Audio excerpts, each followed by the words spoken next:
और पटना से बड़ी खबर आ रही है। पटना के मिलर स्कूल में सीपीआई के द्वारा भाजपा हटाओ देश बचाओ रैली का आयोजन किया गया है।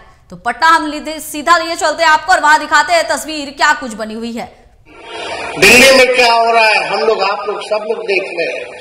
तो जो ये लोग खेला खेल रहे थे बिहार में उल्टा इनके मुंह पर तमाचा मार करके हम लोग महागठबंधन का सरकार बनाए, बीजेपी को बाहर किए, यहाँ से बीजेपी को बाहर किए। ये देश की जरूरत थी, लोगों की मांग थी कि लोकतंत्र को बचाने के लिए, देश के संविधान को बचाने के लिए सभी विपक्षी लोगों को गोलबंद होना होगा। और वही अगस्त क्रांति के दिन पिछले साल हम लोगों ने फैसला किया, लालू जी ने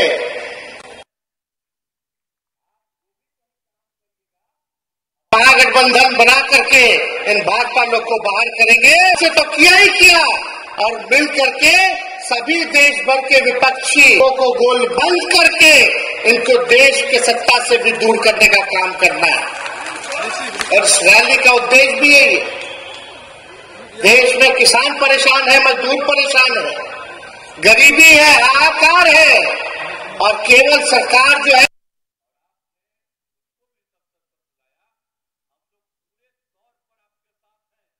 पतियों की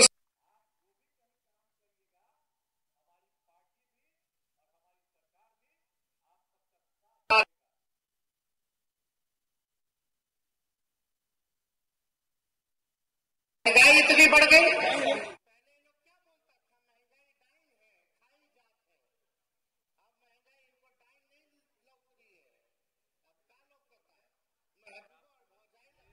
सीपीआई की तरफ से भाजपा हटाओ देश बचाओ रैली का आयोजन किया गया है।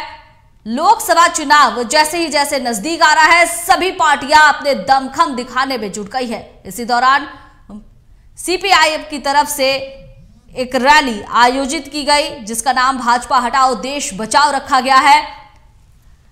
इस रैली के दौरान मंच पर डिप्टी सीएम तेजस्वी यादव उपस्थित दिखे, भाजपा पर जमकर हमला करते नजर आए। महागठबंधन की तरफ से रैली आयोजित की जा रही है। आने वाले लोकसभा चुनाव के मद्देनजर सभी पार्टियां अपनी ताकत दिखाने में जुट गई है और महागठबंधन एकजुट होकर भाजपा के खिलाफ बिगुल फूंकती नजर आ रही है। पटना में सीपीआई की तरफ से भाजपा हटाओ देश बचाओ रैली का आयोजन किया गया है। इस दौरान कई दिग्गज नेताओं को देखा जा सकता है। आने वाले लोकसभा चुनाव को लेकर महागठबंधन कमर कस चुकी है और आज सीपीआई की तरफ से भाजपा हटाओ देश बचाओ रैली का आयोजन किया गया, जहां मंच पर महागठबंधन के तमाम नेता मौजूद दिखे। डिप्टी सीएम तेजस्वी यादव ने भाजपा पर जमकर निशाना साधा। डिप्टी सीएम तेजस्वी यादव आज ही जापान के दौरे से पटना लौटे हैं। समाज खड़ा है, उन सब को हम लोग जो है मुख्य धारा में लाने का काम करेंगे। अब हमारे पास आंकड़े जुटे हैं, सारा आंकड़ा जुट गया कि कौन सी जाति की कितनी आबादी है और कौन सी जात के लोग कितने गरीब हैं, कौन लोग हैं जो ठेला चलाते हैं, कौन लोग जो है दिहाड़ी मजदूर है, कौन लोग जो है भीख मांगने का काम करता है, कौन।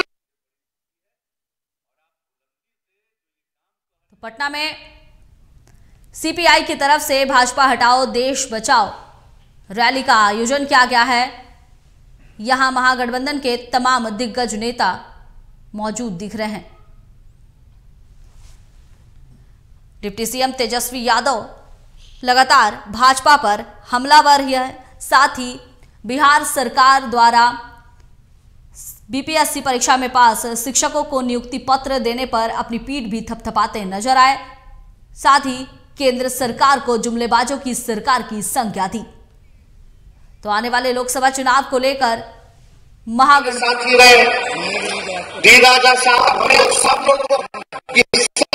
विपक्षी दल जो है एकजुट हो जाए, एकजुट सब लोग हो गए, सब लोग अग्री कर गए।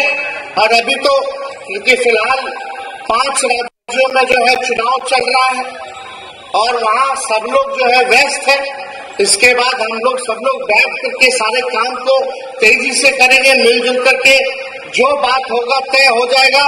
उसके बाद हम लोग जो गरीब का जो एजेंडा है, जो नौजवानों का जो एजेंडा है, जो मजदूरों का जो एजेंडा है, जो किसानों का जो एजेंडा है, उसको लेकर के हम लोग लड़ाई लड़ने का काम करेंगे, सबको साथ लेकर के चलेंगे और देश को जो है तानाशाही से मुक्त कराएंगे, जुमलेबाजी से मुक्त कराएंगे।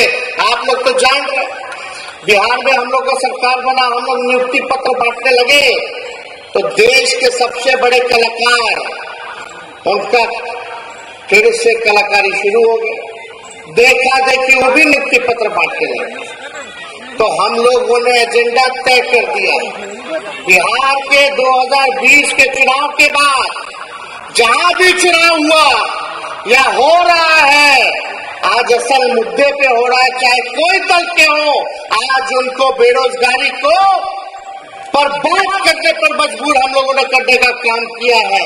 आज कोई पार्टी चुनाव में अगर आता है तो बात करता है कि हम आएंगे तो 10 लाख नौकरी देंगे, हम आएंगे तो 20 लाख नौकरी देंगे। तो ये काम तो हुआ, एक उपलब्धि तो हुई है कि कम से कम हिंदू मुसलमान की जगह आज रोजगार पे बात हो रही है, बेरोजगारी पे बात हो रही है, जो असल मुद्दा है उस पे बात हो रही है।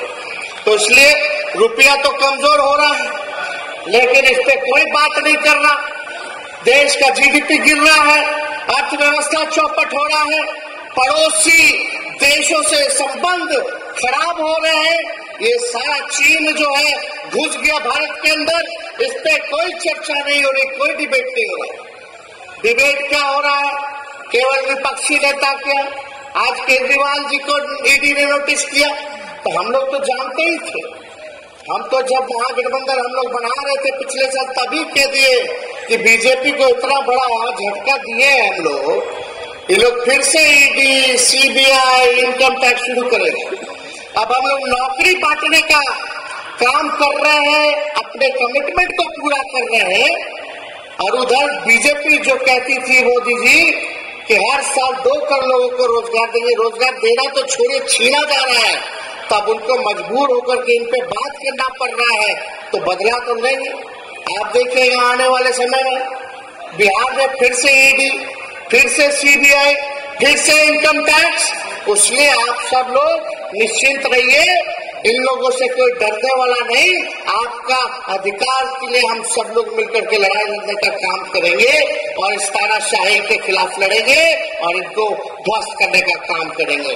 तो ज्यादा समय न लेते हुए आप सब लोग यहाँ आए हैं, आप सब लोगों को प्रणाम, सलाम, आदाब हम करते हैं। साथ ही सभी हमारे नेता, सीपीआई के सभी हमारे साथियों को, कॉमरेड्स को लाल सलाम कहते हुए अपनी बातों को समाप्त करते हैं। जय हिंद, जय बिहार। जिंदाबाद, जिंदाबाद,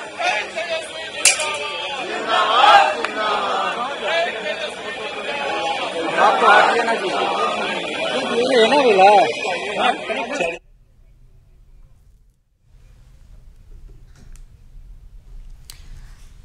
तो पटना में सीपीआई की तरफ से भाजपा हटाओ देश बचाओ विराट रैली का आयोजन किया गया था, जहां महागठबंधन के दिग्गज नेता मौजूद दिख रहे हैं। वहीं मंच से डिप्टी सीएम तेजस्वी यादव ने भाजपा पर तंज कसा है। साथ ही ये कहा है कि 5 राज्यों में जो चुनाव हो रहे हैं, इस चुनाव के बाद सभी महागठबंधन के नेता एक साथ जुट होकर आने वाले लोकसभा चुनाव पर चर्चा करेंगे। भाजपा पर दबाव डालने की पूरी कोशिश की जाएगी। साथ ही डिप्टी सीएम ने कहा कि आज देश में जो रोजगार पर चर्चा हो रही है, इसकी उपलब्धि कहीं ना कहीं बिहार सरकार की है, महागठबंधन की है, क्योंकि महागठबंधन ने एक दबाव बनाया है, जिसके बाद आज केंद्र की सरकार भी ये बोलने पर मजबूर हो गई है कि रोजगार दिया जाएगा। और आज अगर नियुक्ति पत्र बांटे जा रहे हैं तो बिहार सरकार की देन है और इसी की देखा देखी केंद्र सरकार कर रही है। केंद्र सरकार की तरफ से भी नियुक्ति पत्र बांटे जा रहे हैं। तो एक बड़ी उपलब्धि है जो महागठबंधन की तरफ से केंद्र सरकार पर दबाव बनाया गया था। इसके बाद केंद्र सरकार भी अब रोजगार की बात करने लगी है।